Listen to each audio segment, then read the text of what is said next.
Hi guys, what's up? Welcome back to my YouTube channel. Kung bago pa lang kayo sa aking YouTube channel, don't forget to subscribe. So for today's videos mga be, kung nakikita nyo nandito tayo sa may gitna ng basakan na kung saan, for today's videos mga be, magbubunot tayo ng punla. Kung saan mga be, nasa basakan na ito be na nagbubunot ng punla ang aking nanay, ang aking ate. So let's go na mga be para makita natin sila be. So ngayon mga be, syempre tutulong ako sa pagbubunot ng punla kasi nga kakauwi lang namin galing mag-upload ng content ko mga be. So syempre tutulungan ko sila be para mas madaling matapos mga be. Ayan. Dahan-dahan lang mga be kasi nga baka ma-shoot ako talaga sa may putikan mga be. So sa mga hindi nakakaalam kung paano magbunot ng punla, kailangan mga be, iniisa-isa talaga siya mga be para hindi talaga siya maputol ang mga ugat. So, syempre baka mapagalitan ako na may-ari kung talaga marami na akong naputol ang mga ugat, baka hindi mabuhay. Kaya kailangan talagang masinop tayo sa pagbubunot ng punla for today's videos mga be. Ayan mga be, kasama ko rin sila mother at ang aking ate sa pagbumunot ng punla. So, syempre, dati ko na rin itong ginagawa mga be, kaso lang hindi ko talaga na tuloy-tuloy kasi nga mga nakaraang taon nag-aaral talaga ako mga be. Tapos nagtrabaho din ako mga be, kaya ngayon lang ako ulit nakatry magbunot ng punla mga be. So pasensya mga be kasi nga talagang sabi ni mother kailangan daw ma-practice na daw ako mga be magbunot ng punla kasi daw ito daw yung mga isa sa mga pangunahing hanap buhay dito sa amin mga be. So siyempre ayan mga be. Ayan mga be, kailangan talaga mga be, kailangan mabilis talaga tayo mga be. Pababa mo para yung asul. Yan. Ganyan mga be, kailangan kasama yung lupa mga be para talagang sure na mabubuhay ang palay for today's videos mga be. So syempre, kung hindi man namin matapos ngayon mga be magbunot mga be, may part 2 pa to mga bukas mga be. Syempre bago ko ipapakita mga be sa pagtatanim na lang mga be kasi nga para may part 2 talaga ako mga be para may content na naman ako for today's videos. Mother, magkano yung arawan dito ngayon? Syempre kayo yung naunang magbunot.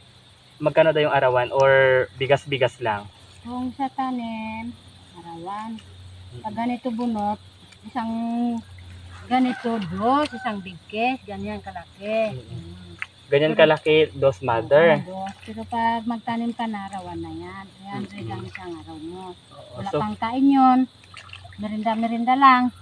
Ano merienda nyo kayo na mother? Anong binili ng may-ari ng palay? Tinapay Ano lang. yung pinamerienda? Tinapay tapos may juice ba? Wala lang juice, tubig. Ay.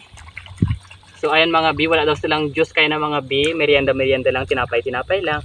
So kaya yun mga bi, kailangan talaga naming magtiyaga mga bi kasi sobrang hirap ng buhay dito sa amin mga bi. So syempre, kung hindi ka matyaga, wala ka talagang makakain mga bi. Sobrang mamatay ka talaga sa gutom mga bi. So, ang bilis nila magbunot.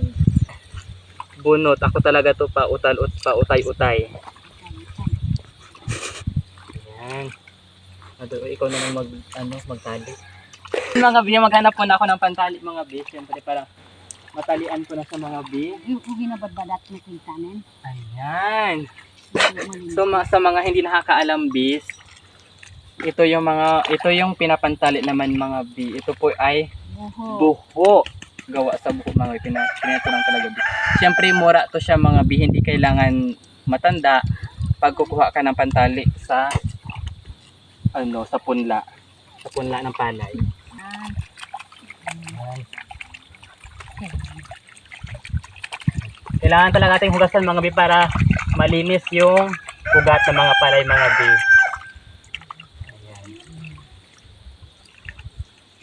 Ayan. Ayan.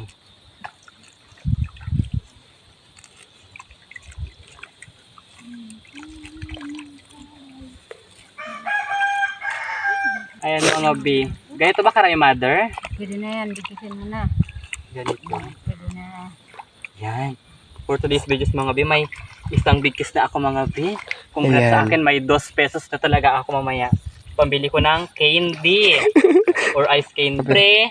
Hindi ako payag mga bi, lalamangan ko talaga sila mga bi. Dadayain ko sila.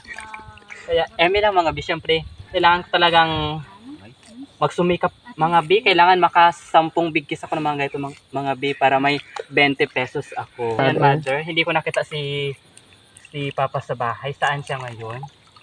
Kakauwi ko lang kasi mga B, kaya tinatanong ko yung mother ko mga B. Doon sa bahay, nagayos ng rawit niya. Bukas mag-arawit Mother? naman ng niyog.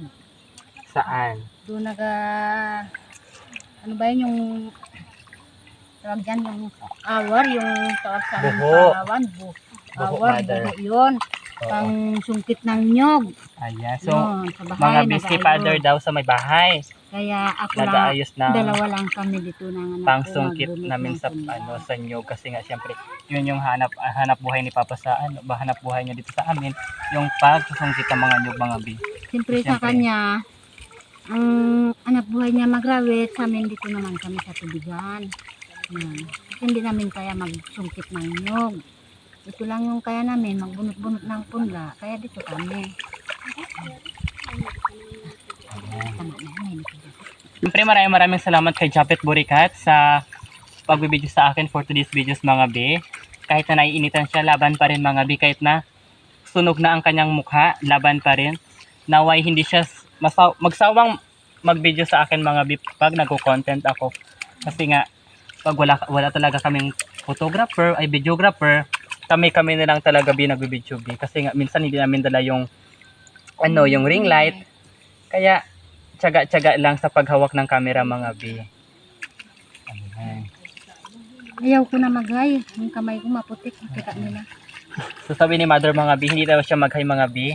Puno ng Kasi nga putik yung talagang kamay ko. puno na ng putik yung kamay niya. Kasi yung mga B, kaya na pang umagasla na. So ayan B, lumipat ako ng pwesto mga B kasi nga sobrang init doon sa kabilang pinagpwestuhan ko mga B. So syempre, ipagpatuloy natin ang ating pagbubunot. Kailangan talaga B, dahan-dahan ka talaga B magbunot ng wala mga B kasi nga kasi may maputol na palay, may maputol na ugat.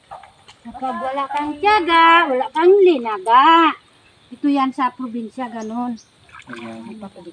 So syempre talagang nakakawa talaga sila mother mga B, kahit na mainit talaga B.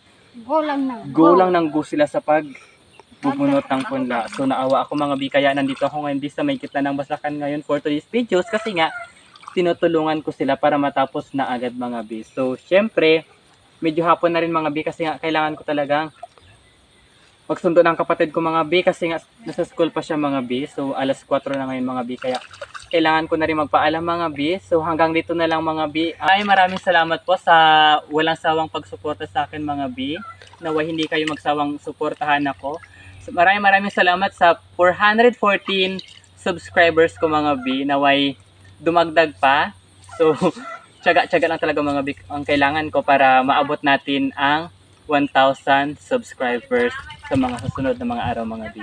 So sa lahat ng mga YouTubers ng bayan ng Brooks Point, shout out sa inyo. Hindi ko na kayo isa-isahin mga B. So kung bago pa lang kayo sa aking YouTube channel, don't forget to subscribe. Bye-bye.